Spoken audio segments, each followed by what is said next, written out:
Okay. Hi, everyone. Welcome. You survived today. That's a good thing. All right, so I'm going to open the meeting. And so I'm going to call the meeting to order at 5:31.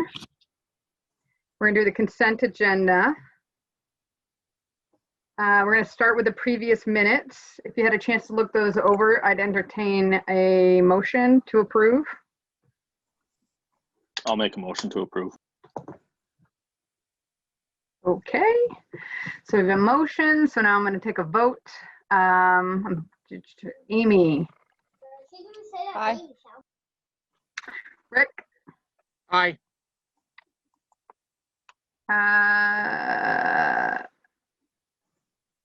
Kevin. Aye. And Mort. Aye. Perfect, so moved. Next, we're going to take a look at the policy. We have the second reading of the delegation of authority during state of emergency due to COVID pandemic policy. So we had that last time. It's being brought back for the second reading. Did anybody notice any changes or comments or questions?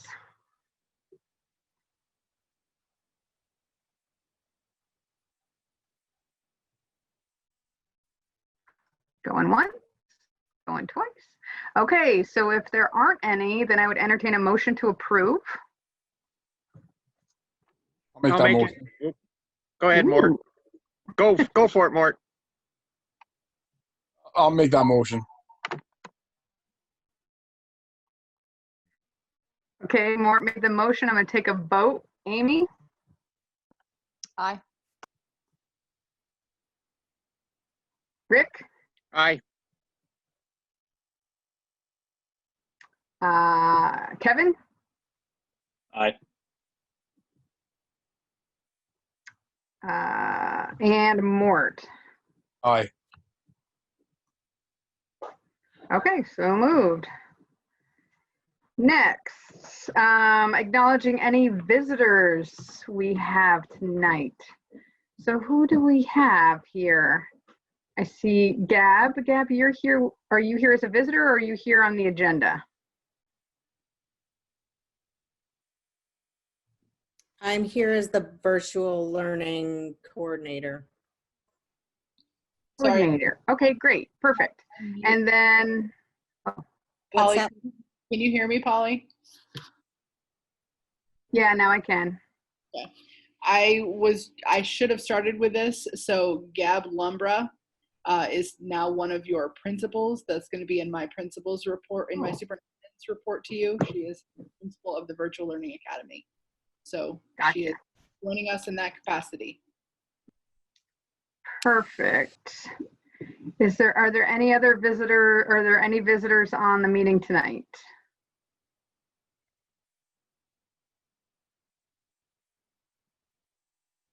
No? Okay. So we are going to go into school spotlight. Rachel.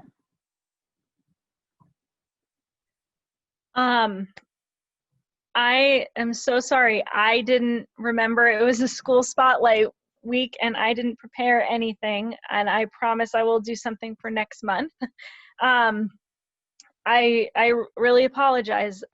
We had our first day today, so I guess I wouldn't have had much to share in advance of today, but I can share that I've talked to a few people throughout the day, and I think we had kind of a manic preparation period getting ready for school reopening. I think a lot of us were, lamenting the loss of a traditional summer that we're used to, even on an administrator's schedule. And the day really went kind of phenomenally well, like to the point where we didn't want to say it out loud because we were afraid that something was missing or we had jinxed something, but the kids were all really happy and positive. They were just like, they followed all of the guidelines, and it was just like, it was really, really different. And and there was also a really good feeling of just being back into a routine and kids being excited and wanting to learn things and be back in school. So I'm really happy to say that hard work seemed to pay off today. So I guess that's all I have. I apologize for not having more for the spotlight. I will come back to you next month with something more put together. Hey, Rachel, I think that was a fantastic spotlight. After the summer we've had preparing, I love to hear success stories from the first day. Great. If you check out our school's Facebook page, I shared a few pictures I took of the first day and how some of these things look. So if you go to Enosburg Middle School and take a look, you can see kind of some of the smiles underneath masks and some of the stuff we got outside to do. And it was a really great day. I want to give a shout out to you, Rachel, for all the time you spent with us last week, last Thursday and Friday, working out some of the glitches. We had to switch some protocols around at the last minute, and Rachel put out an awesome video that helped make today run smoothly. It was a huge success because originally we were having parents dropping kids off in the back, and we did it we switched it to the front, and we went through a lot of labor pains, Rachel, last week, but it turned out great. So I want to parallel everything Rachel said, and thank you, Rachel, for working so closely with the high school team to make this run smoothly today. Thank you, Joseph. I'll throw in there, if it makes anybody feel better, it was my terrible idea to do parent drop off in the horseshoe in the first place, so I'm glad we made the switch. Okay, let's see. Next we have Morgan, financial update. Thanks. I am going to be really quick. Everything's in my report. There's nothing else to say. Audit is in 2 weeks. We haven't overspent this year's budget yet, and you've got next year's budget development schedule in front of you, and that's just an FYI at this point. I put some information around the COVID money that's coming in, and there's nothing any more certain than when I wrote that. So hopefully by next month, we'll have a little bit better of an update there. The only question I have for you, and I don't need a motion, just need guidance. I'm guessing that you're going to want me to bid out snow plowing again this year rather than roll over those contracts, and just want to make sure that that's the direction you want to take. So that's what I had added to board business, if you saw, was the plowing. As somebody had asked if we were in fact going to bid out plowing this year. So I didn't I'm not know a read how ahead you kind of guy. Clearly. So I know typically we are a very pro bid board, but what's your feeling? I say bid it again. You know me, competition is good, right?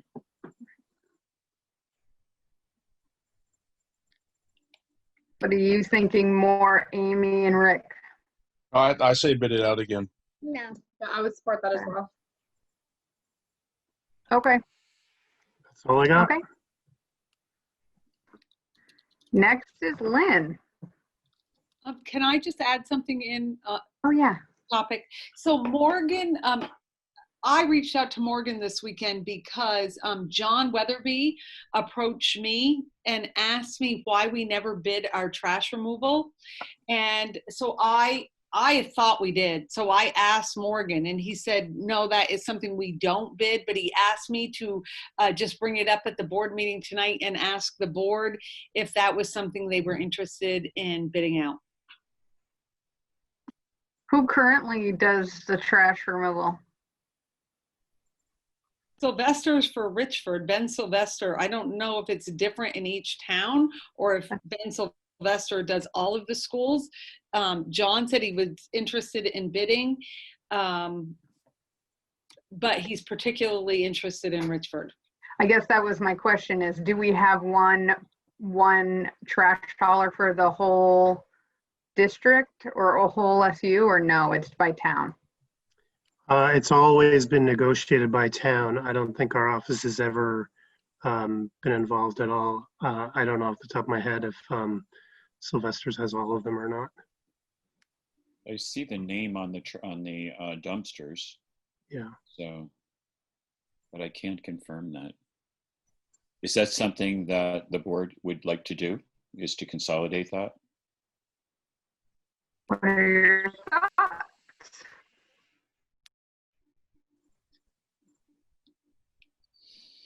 Competition is good, right? Yeah, well, yeah. So I think bidding it out's fine. I would be curious. I don't know what happens to you guys recycling, food waste, all that kind of stuff. I don't know how any of that's handled actually. So it might be good to figure out if there's different services between people, that kind of stuff at the same time. And if you do bid it out, I'd bid it out like sort of like, I can't remember if it was snow plowing last year or not, where, you know, if we can get one big one and then separate little ones or something like that. Yep, I can do that, and I can, yeah, I'll have to figure out what all the different services are of the three and who's got it, but I can certainly do that. It may not come back to you for your next meeting, but we should have it by November. Okay, sounds good. I like that. Okay, now we're into Lynn. Can you let me share?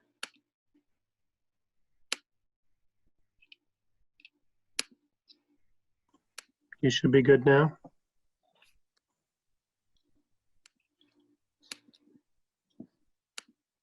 Okay.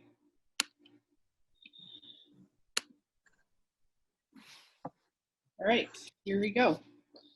So first day of school, I did a little tour this morning to just pop in and see the principals. I got to lay eyes on most of them. They were smiling, which was a good sign. It sounds like the first day of school went really well in our schools. I think that is to be expected, that, you know, we had a few things that we identified that we needed to work out. We really expected that to happen. But I think for the most part, all the hard work that went into planning this summer really paid off today. So I'm really proud of the principals and the school teams for getting that done. I saw laughing kids and happy kids playing at recess. I didn't go into classrooms. I tried to minimize where I was in the schools, but I definitely saw things going really well. So I'm happy about that.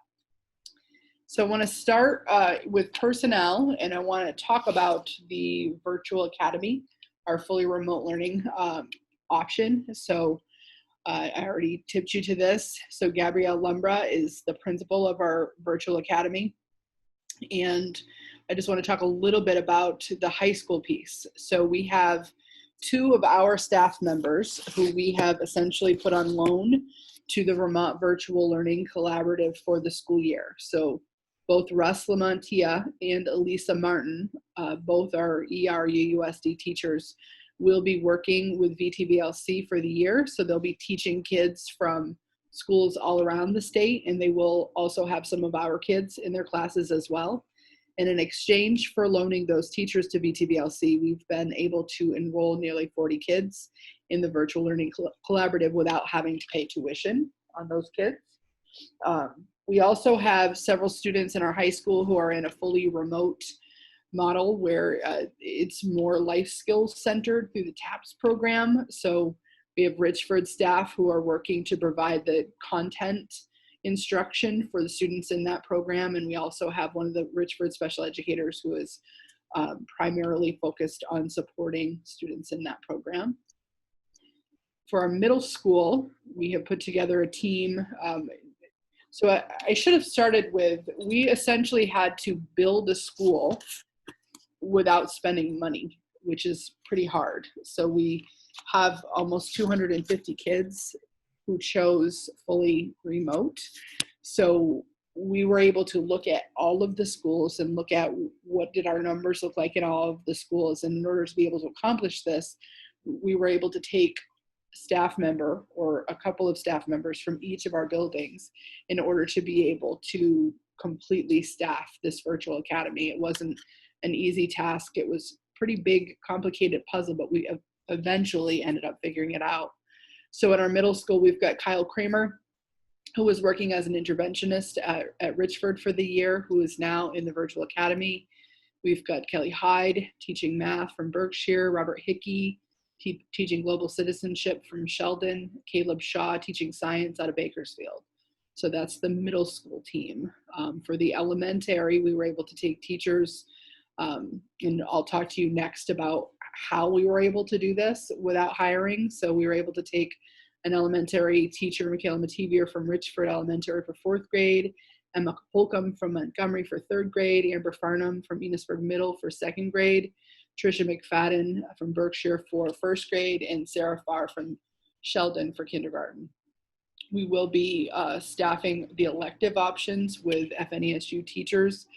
That's still a work in progress for us.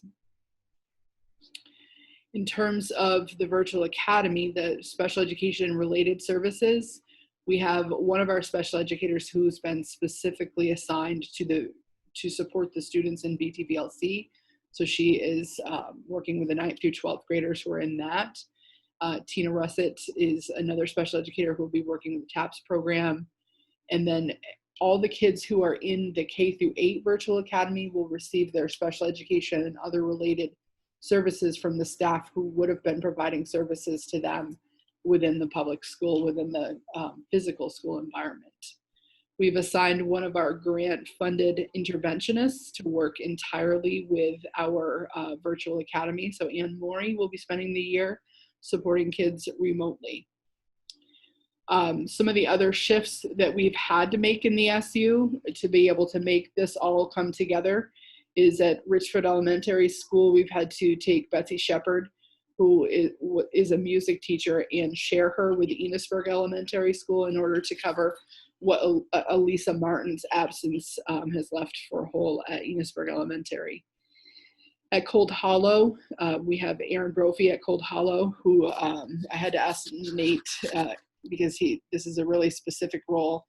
Aaron is currently the Special Populations Coordinator at Cold Hollow, and he's going to be spending half of his time at Enosburg High School filling in for some of the work that Gab was doing, both in the math lab and in coordinating 504 plans. We do need to hire.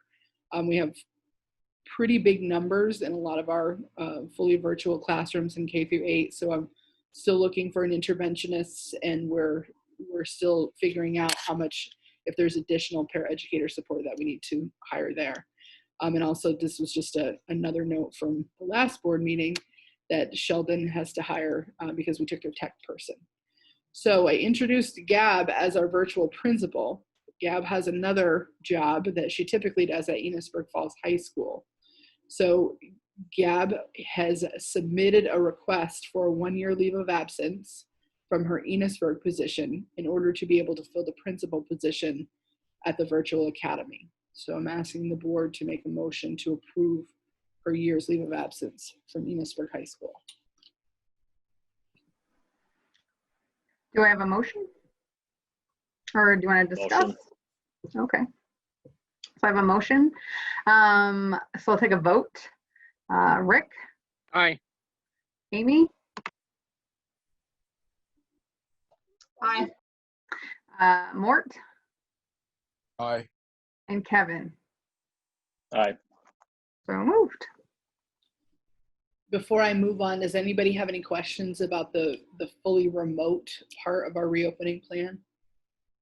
When you said you had to hire a para and an interventionist, that was for the remote program, correct? Okay. Yes.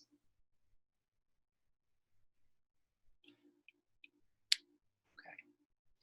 Hearing none, I'll move forward. So I just want to talk a little bit about the impact in the ERUUSD in terms of staffing changes as a result of the virtual academy assignments.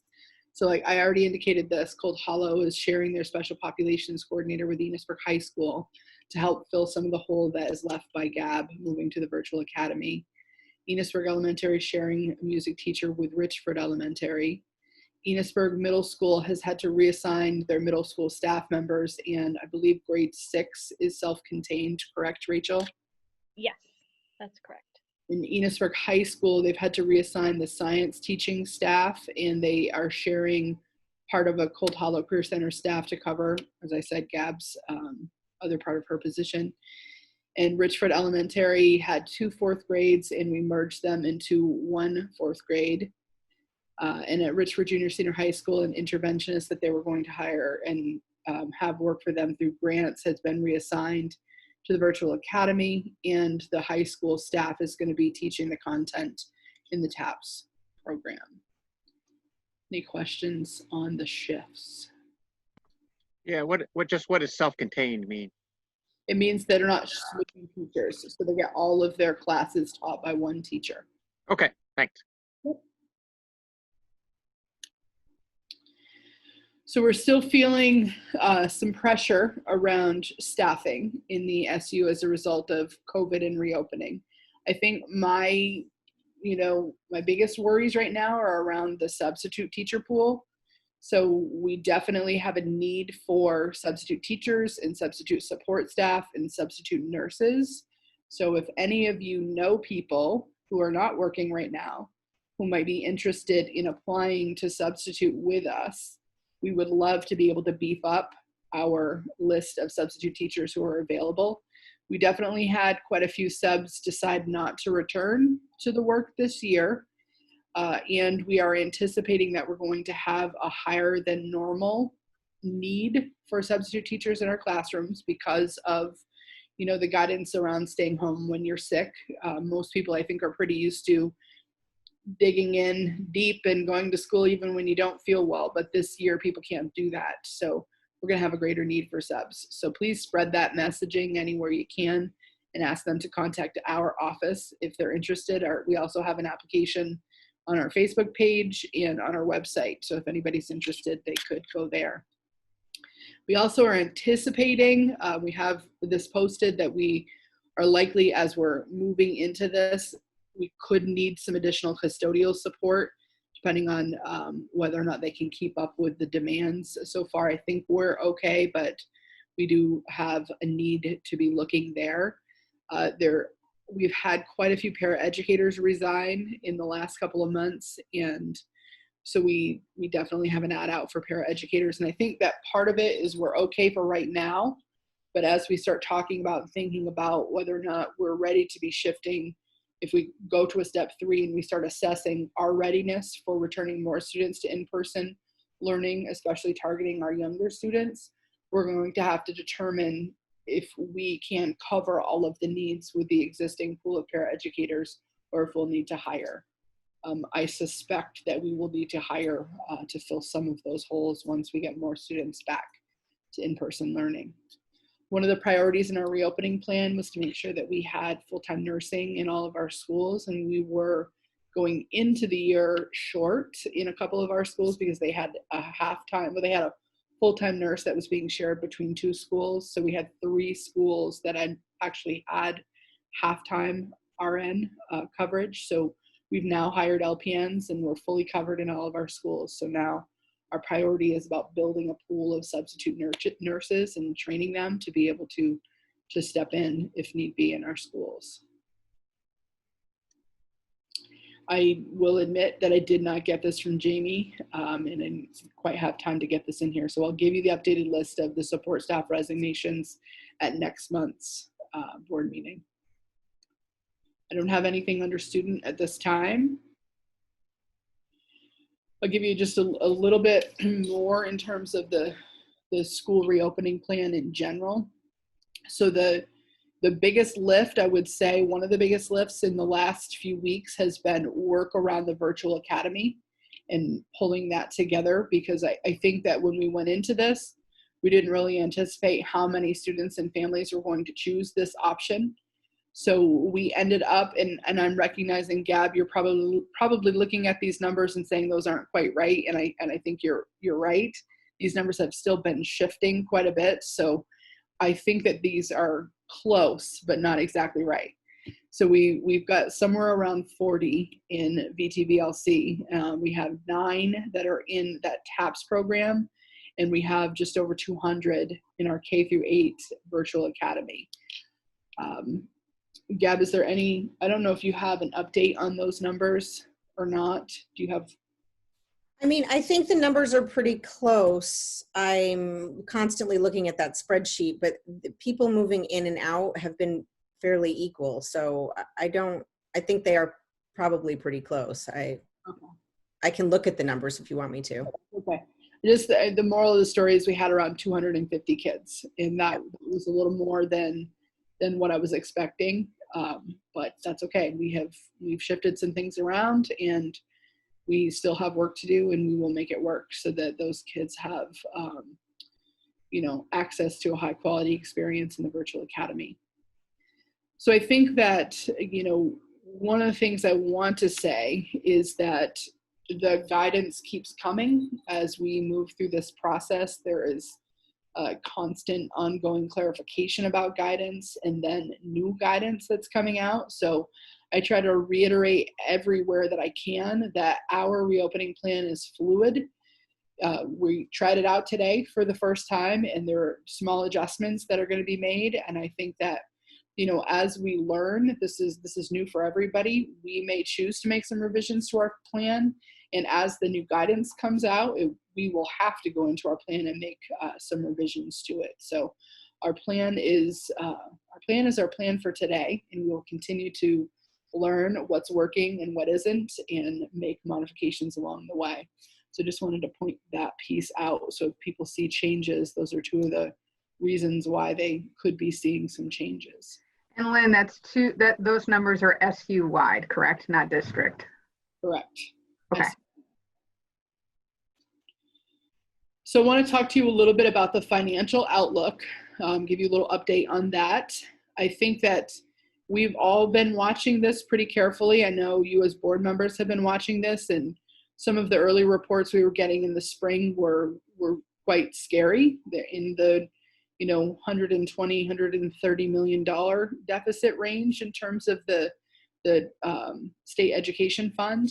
So that shortfall has been trending downward. So the last report was down nearly 60 million, down to around a $68 million deficit in the education fund. It's still not a rosy picture, but it is a much better picture than it was when it was 120 million. So that's where we are there with the education fund. So Morgan has had a flurry of work come his way in recent weeks, and he can certainly jump in here. Why don't I have you jump in here, Morgan, for the FEMA and the CRF piece, if you could. And ESSER, actually I didn't put it there, but that'd be good if you talked about it.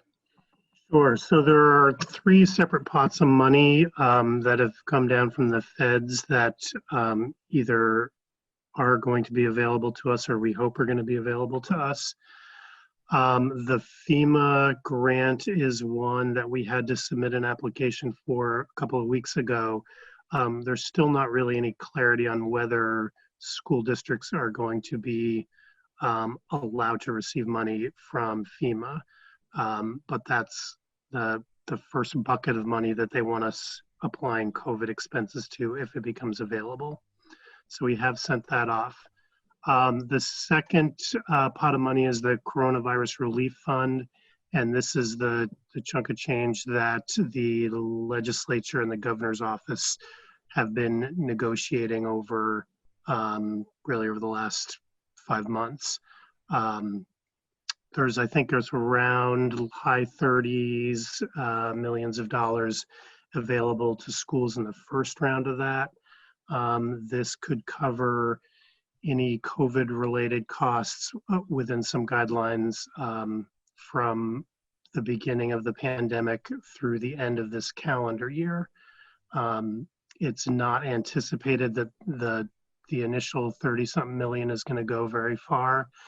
There was talk about the legislature allocating another 100 million towards that, but recently that seems to be back open for debate again. So we've submitted an application with an estimate of what we think our costs would be through the end of this calendar year. Again, it's still not completely clear what expenses they would consider allowable and what they wouldn't, although it's certainly a little more better defined than the FEMA money. And then the last chunk of money that Lynn mentioned was the ESSER money. This is money that's allocated based on your Title I allocations. So we actually have a solid idea of what this money can be used for and what this money, what the total dollar amount will be. So our SU has received just over $600,000 for ESSER money. We were told that we should be using this after the CRF money is used up, and we're allowed to spend ESSER money into April of 2021.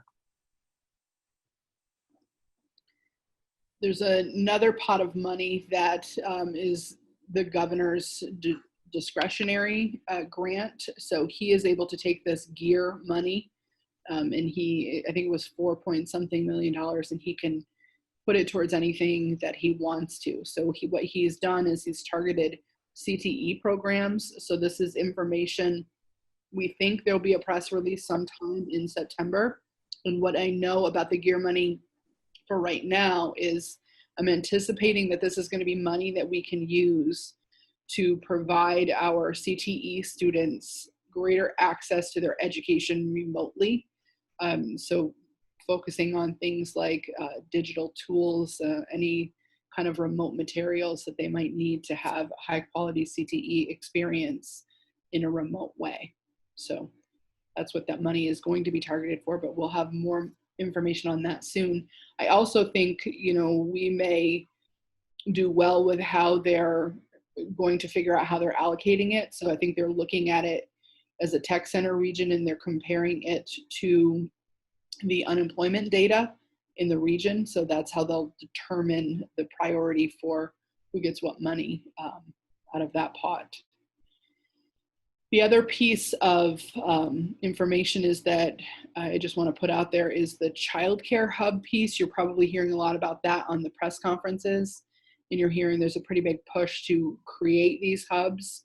So we have been approved as a childcare hub for our Wednesday programming with students. So we're having our LEAPS after school program coordinators facilitate that work and assigning our staff to be the ones who are providing that service. So just some structured opportunities for kids to have a space for remote learning, and also some enrichment opportunities. And we qualified to get some of those additional expenditures covered through the Child Care Hub grant. Is that occurring in the school buildings? Oh, okay. On Wednesday. Okay. The legislature is back in session, and there are several things that we're hoping the legislature is going to attend to when they're back in session. So I'm going to go out of order on this. So I'll jump down to the bottom bullets. So we have the kids who've chosen fully remote and who are in the virtual academy or VTVLC, they still count in your ADM. So there's no worry about those students. You're still providing education for them. However, you have around just under, to my knowledge right now, just under 50 kids, I believe, who have chosen homeschool during this time. So that's the piece that's going to have a pretty big impact. Our ADM as an SU is going to drop by 50 kids, which has a pretty big impact on tax rate. So what we're hoping that the legislature will quickly do is attend to. During a pandemic, it's going to be really important to provide some stability around the ADM for our students, and we're hoping that they'll hold harmless for the 2021 school year, because the loss of those students is most certainly a result of the pandemic. So that's something we're really hoping that they will attend to. And if you have the desire to, or the connection with a legislator, it would be helpful if you help to communicate that to them as well, what kind of an impact that loss of ADM could have on our taxpayers. One of the other pieces that we really need the legislators to attend to is when the governor shifted the start date to September 8th, we took those additional days and turned them into professional development days. He did not have the authority to reduce the number of student days. It's in statute that the minimum number of student days is 175. So we're hoping that the legislature will understand that and reduce that minimum number for the 2021 school year to 170.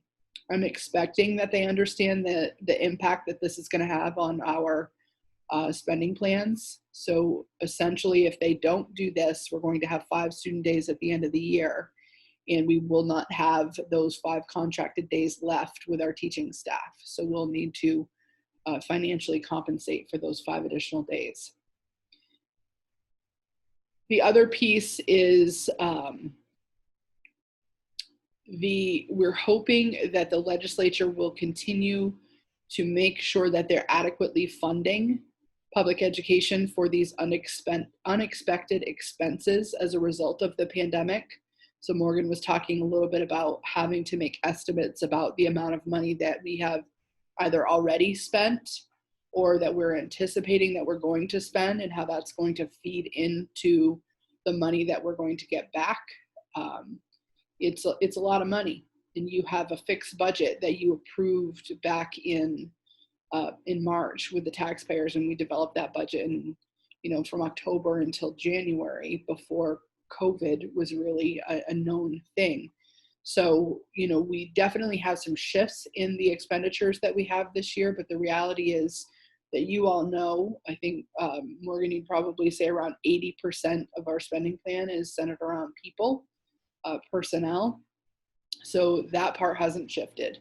So there's only so much that we have control over in our spending plan. So all of these additional expenditures, these costs that we're incurring as a result of COVID, it could force us into deficit spending. And that's certainly not something that we're wanting to do. So we're hoping that there will be adequate attention in funding for public education.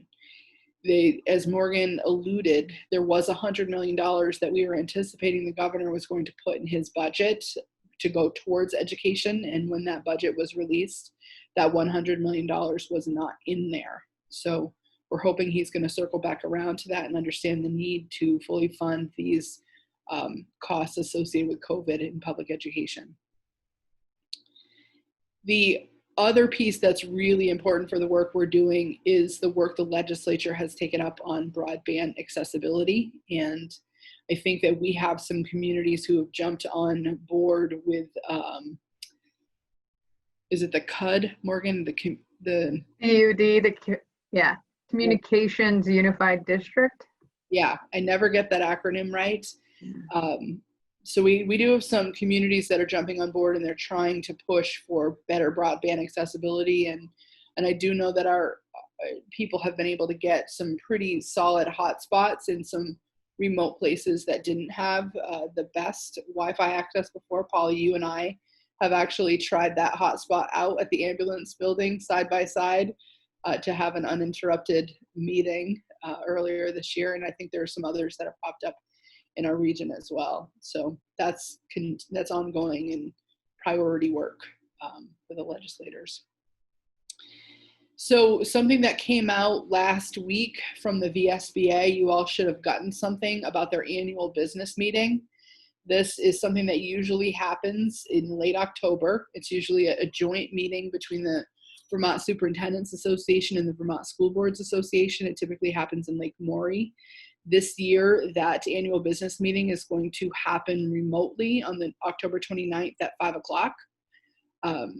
And so you will need to attend to, at your October meeting, you'll need to attend to appointing a voting delegate for your ERUUSD board. So there are resolutions that are brought up in those annual meetings. And there's going to be a webinar on September 10th, so just 2 days from now. I have not received another email update with any additional information about when, but I think that webinar will be available as a recording after the fact. So we'll want someone from this board to attend to those resolutions and be able to bring that back to the other board members. So is there anybody that would be willing or able to participate in that webinar on the 10th? Commit to maybe watching the recording of it? I could watch a recording of it. Okay. Perfect. Grant, yeah. And you'll send me that, or should I hunt for it? You're going to receive something from the VSBA on that. So Polly. at the October meeting, we'll decide who's going to be your voting delegate for ERUUSD to attend that October 29th annual meeting. And the last thing I have is a waiver that's come through from the USDA. I didn't actually see this one coming. This was a nice surprise. So there's a universal meals waiver. So we, during the summer, have been able to feed all kids 18 and under in any of our communities. That's under the summer feed program. Once the school year starts, we shift to the school lunch program, and that requires that we feed our public school students. So that limits the number of students that we can provide those meals for. So the USDA has granted a waiver until the end of December, or until their grant money runs out, to provide universal free meals to all students. So we're currently writing that waiver request. So what that will mean is that the kids who are enrolled in homeschool will be able to have access to those universal meals. They'll be able to pick up, or we're working out whether or not we'll be able to drop off all of those. And also some of the younger kids in our community will also be able to continue to access those free meals. Will we get a break on the provisions too, on the other side? I'm going to let you ask Does that make question, sense? Logan, because I don't know the answer to that. Okay. So it doesn't change anything in terms of applicability of provisions 2 or the CEP program. But now all of our sites are in one of those 2 programs as of this year. What it does is it gives us a higher reimbursement rate per meal. It allows us to give out more meals, and it reduces some of the restrictions on what those meals entail. So it's definitely going to help the program as a whole for those additional 4 months.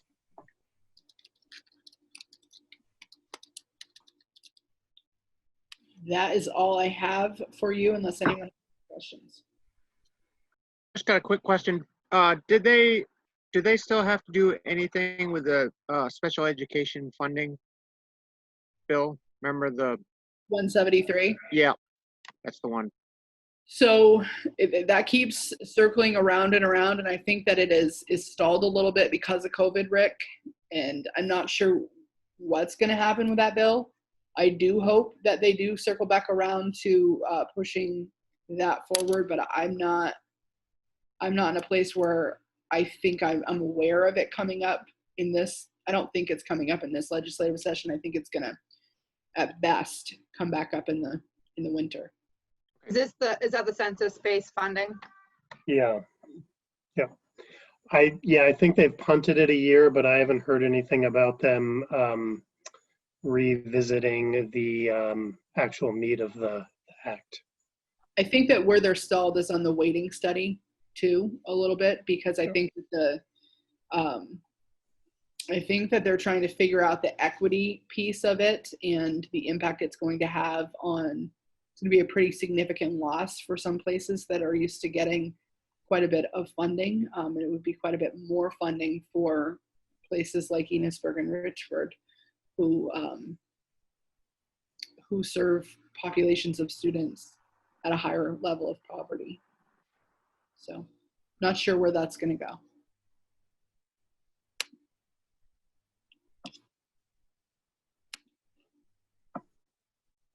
Okay. Any other questions for Lynn, or can I move on? Okay. So next we have principals report. Kelly, do you have anything to add that other than what's in your report? I do not. It's all informational. Except I just will add that we also had, I think, a really great start to the day, or to the year, and a good start to the day. You know, there was, I'm going to just echo what Rachel said. There was some of the lamenting of, everything not starting the way that it normally does, but it was pretty uneventful. And so I take uneventful on the first day of school in this climate as a great start. So it was a win. Great, good. Next, Beth. So I just need approval for handbooks. There's 3 handbooks in there. There's our normal student handbook. There is the staff handbook, and there is a COVID reopening handbook that lives live. We did mail it out to parents, but it lives on our website. And I shared that with the rest of the principals so anybody could take it and make it their own if they wanted to. And I should add that I also shared mine. So, yep, I guess I would also need approval for that. So, thanks, Beth. How do you want to do this individually? How do you want to do this? As a group? You could choose to wait until you hear from all of your principals and then approve all of the handbooks at once. That's what I was thinking. Okay, let's do it as a group at the end. Okay. Anything else, Beth? No, that was all. No. The rest is informational. Okay. Jennifer, Jen. Hi. I also want to say we had a tremendous day today. It was off to a great start and everything went smoothly. So we're really happy, and teachers left on a good note. They were so happy to see their kids, and the kids were just so happy to be in school. And I was so impressed. The kids wore their masks, no problem whatsoever. So it was a great day. I do need approval for Danielle Hansen. She was, I think, submitted a letter to you for an extended leave because she had her child a couple weeks early, and so she would like to 7 extended leave sick days for a return date of November 30th.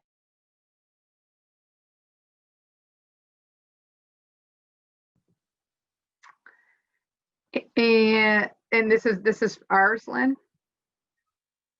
So I'll be honest with you. Morgan said he is not a read ahead kind of person. I usually am. We've been a little underwater with reopening on this one, and Morgan feels to weigh in on this, but I actually am reading the last line of the request, and I think it's childcare based.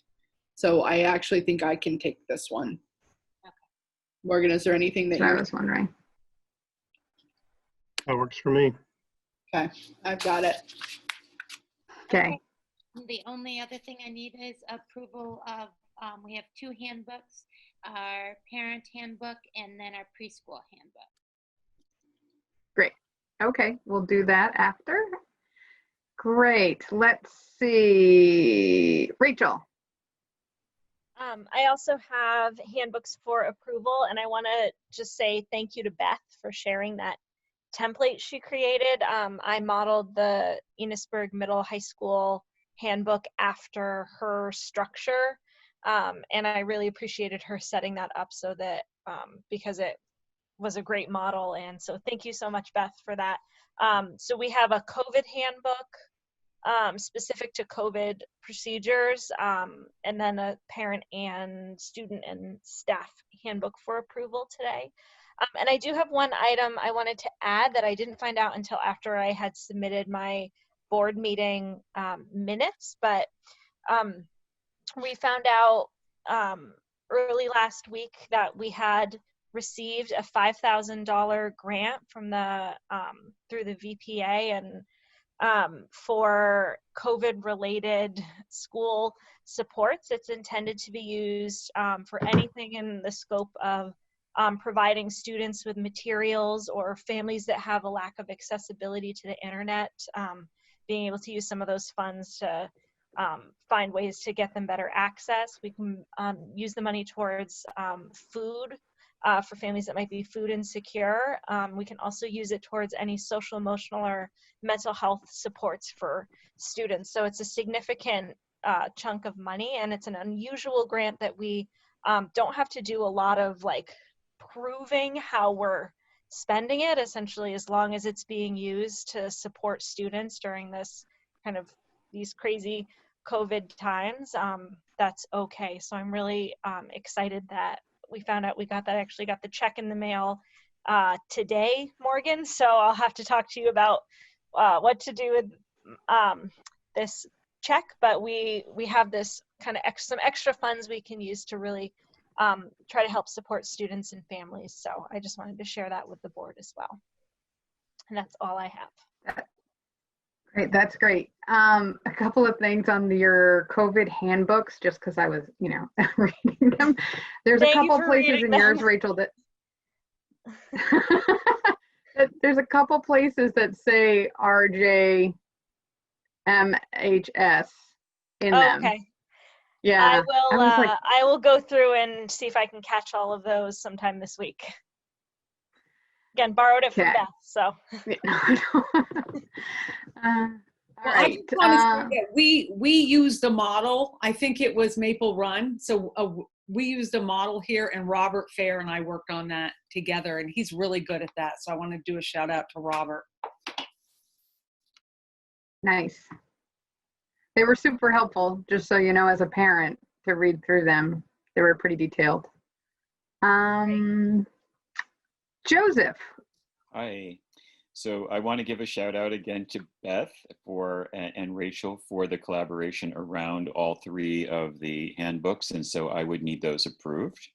I also thank Rick for coming in and signing some diplomas, the late ones from last year.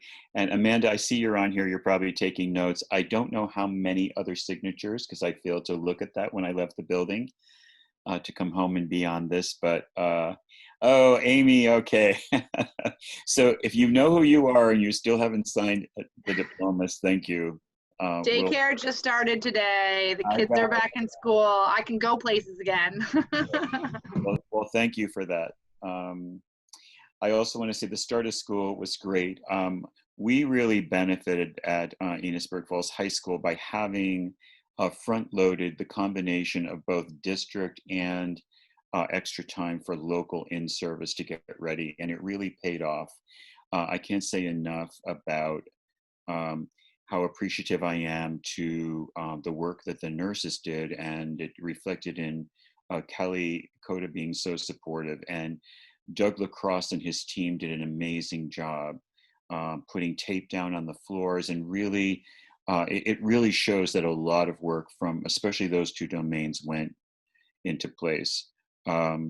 Also wanted to say that I am so pleased to have an assistant principal this year who is a true administrative partner and who's jumped right in, grabbed the bull by the horns, and really it feels like he's been there forever. This is Tim Trivithick, and so he and Anthony Sorrentino are working out great. We've had a wonderful summer, and they're just a natural fit for the program. So real thrilled to have a dynamic administrative team at the high school. And I see Rachel will be joining us more and more until she goes out on maternity leave in January.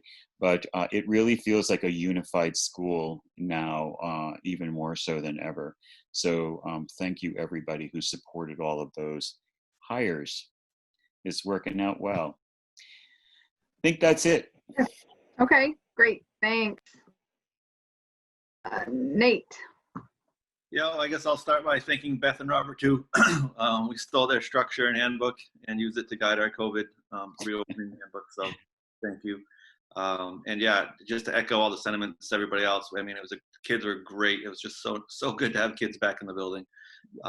It's just that's where our energy comes from, and it's been a long time without them. So that's great. And other than that, we're good to go. I'm going to have a website that's part of our remote learning plan that works on employability skills, and I think it's going to be awesome, and we can share that. But it's almost live. I mean, I think it's live, but it's not done, so I don't want to share it yet. But it's just going to be. I think it's just going to be a great tool for all of our students. But other than that, just handbooks. So thank you.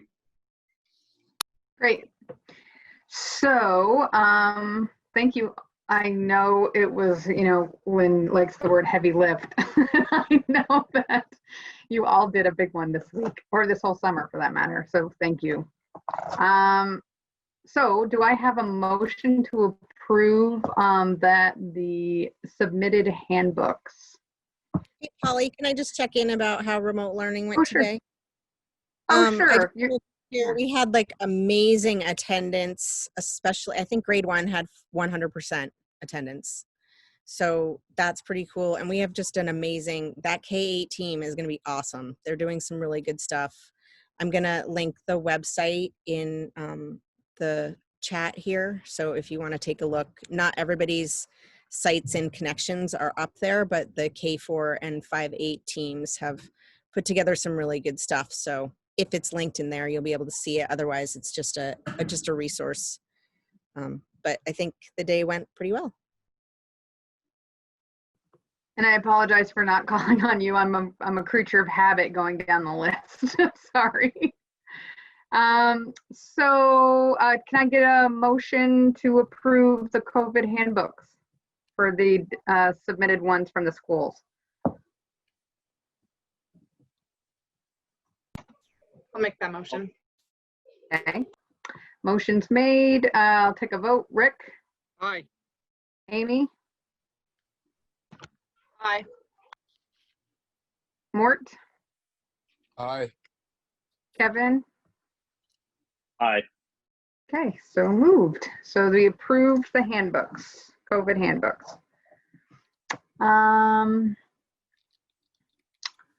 Okay, next, board business. Oh, I can't sorry? send it. I can't send it in the chat, so I apologize. That's okay. I don't know, it goes to somewhere else. It goes to Morgan. I can redistribute it. Oh, right, because you're the owner. Okay, board business, Cold Hollow discussion. Now we stuck this on, but I can't remember if we had anything more to discuss. I just met with Morgan and we're trying to get a plan. I think we're on N to have something that's financially viable and get us what we need. So I think we're kind of back to the drawing board with John Hemmelgard in regard to not doing any additional building, but really working with what we have and fixing the systems to keep that at a reasonable number and give everybody the space and upgrades they need. Morgan, do you want to echo anything there? No, I think that's about it. Nate shared with me his secret magic number that we have to get under, and we're working on doing that. And hopefully by next meeting, we'll be able to bring something to you on that. Good, okay. And then plowing bid discussion, which we took care of. And then we have an American Legion flag request. So I was contacted by Dan Cunningham, who is a member of the Enosburg community, who is an official of the American Legion, and asked if we, the school, would fly the American Legion flag at our sporting events. And then in the email talks about all that American Legion does for the community, between fundraising and support of, I think they were even talking about a child care center there. Anyway, so my response was, what about the park? Because the park with the Doughboy seems kind of appropriate for that flag. Apparently, the flagpoles are being redone with the upgrade in the park, and so that those are not available.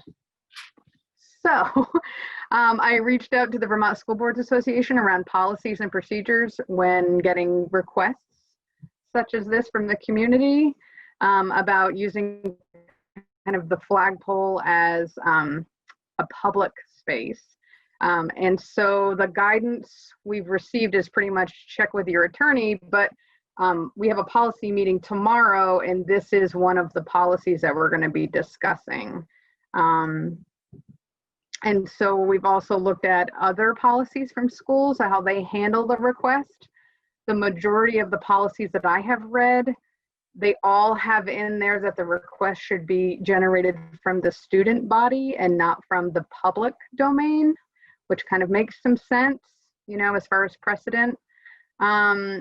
So I just want to bring that to your attention, and if anybody has any comments or feedback on how I should respond to Mr. Cunningham.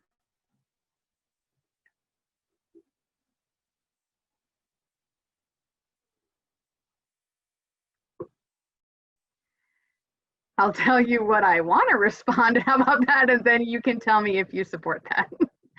So my response, I feel like that we need, in order to open this conversation, I think we need to have a policy and procedure in place. Because Vermont School Boards Association specifically says you need legal guidance when you're broaching this subject. And so I don't feel equipped tonight to say a yes. I think we need to examine it further. I think that the board would be wise to have some context or metrics so that you are not then bombarded with a bunch of flagpole requests that you haven't gotten established procedures for. So that's why we're bringing it through the policy chain, so that we can develop some context around what would be an allowable request and how to handle it, because so far we don't have anything. Right. I mean, I think we should definitely acknowledge what American Legion has done for the community, and it's not that we're discounting that at all. We absolutely appreciate and support it, and the veterans in the community. We just need to make sure that when we start this process, that it's one that is equitable and legal. Right. Yep. So that's what I was going to say. Does anybody oppose that?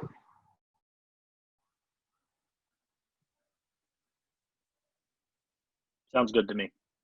I think that's excellent. Okay.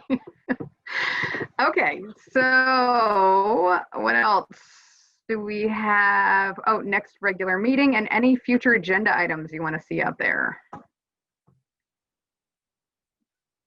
So I have something that I talked with Lynn, or emailed with Lynn and Morgan back in beginning of March. I was contacted by a gentleman, Jim Corliss, I believe it was. He hasn't contacted me since, but I just was going through my emails this weekend and realized that it's been hanging out there since March. So I just think we need to at least discuss it at one of our next meetings. So if we can just get that on there. And I don't remember the exact context. Do you, Morgan? So I believe that his issue is that his family has a scholarship fund that I think Beth is now the trustee of. There are several funds in both Richford and Enosburg that are relatively small and are designed to give kind of pretty small amounts of money out to graduates who fit different molds each year. And I think what his proposal was for the trustees to pull all of those funds into one, so that you're making maybe a more significant donation to a kid each year that would actually allow somebody to make the decision to go to college where maybe they couldn't, rather than offsetting a couple few textbooks for a lot of different kids. That I'm going on that, Kevin, more from a conversation that I had probably 3 years ago with him, but I assume that that's the same issue that he's brought forward. That kind of sounds right. And I'll find the email and I can distribute it to everybody before our next meeting, so we all have the same letter. Mm-hmm. I think it had to do with how the money was being invested too and grown. Yeah, I think so. The small pots weren't necessarily generating as much as they could if they were merged, is I think where you might have been going, Morgan. I think that was his issue a few years ago. I think we've largely got it all in the same place, and it's tied in with our account. So I think to the extent that anyone's getting interest on anything these days, we're maximizing that. But you've got so many of these funds that, you know, a lot of them aren't even able to really give out a gift each year. And just to clarify, that was Alan Fletcher was the trustee at the town clerk's office, and that was just switched over to me in the past year. Yeah, Alan, when he stepped down as town clerk, wanted to be done with that. So we get to thank Beth for taking a hit for the team on that one. So do you want me to put scholarship fund on the next agenda under board business? Yes, Yes. please. Anything else?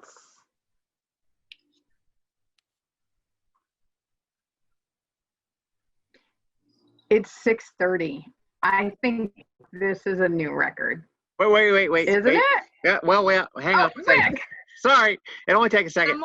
Someone mute Rick. Mute him.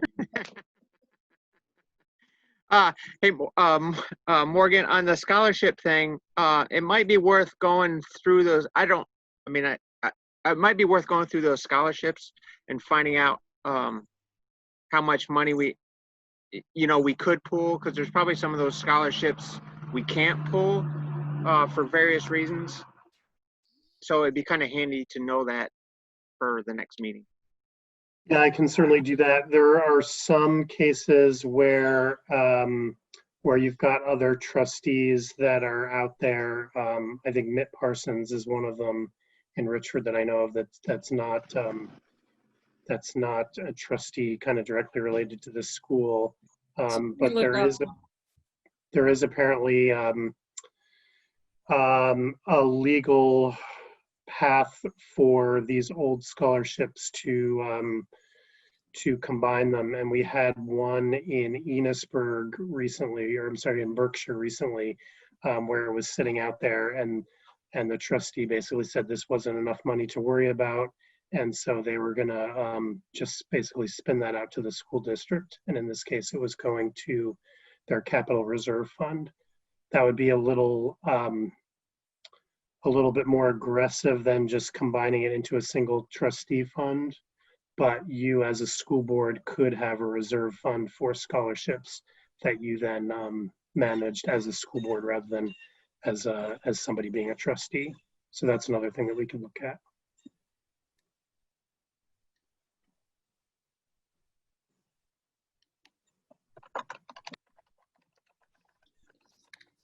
I'm done now, Polly. I was waiting. Did you see me? I was waiting. Okay. So do I have a motion to adjourn? Oh, I would like to make it, please. Thank you. So I'll take a vote. Amy? Aye. Kevin? Aye. Mort? Aye. And Rick? Aye. Okay, we're adjourned.